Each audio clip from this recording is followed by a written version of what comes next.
And so my role, hopefully, is to try and be as positively disruptive, based on our worldview, based on the services that we provide, and based on the clients that come through our doors.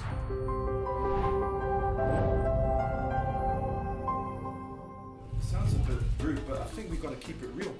Hey, like I can't stand it when I see my friends go into government and they forget who they are, forget where we've come from, forget the grind that our parents came from, forget the fact that our parents had no English but bought houses. But I guess for me, what I would say is keep it real in terms of your values, your worldview and your system, even in a space that is cold and tries to sanitize some of that stuff. I still think we can keep it real. We translate that word, that happens in government and all the mysterious dark arts of government and politics and all that kind of stuff. And our job is to try and translate those things to our communities. I think the real blessing there is there's a translation that goes back.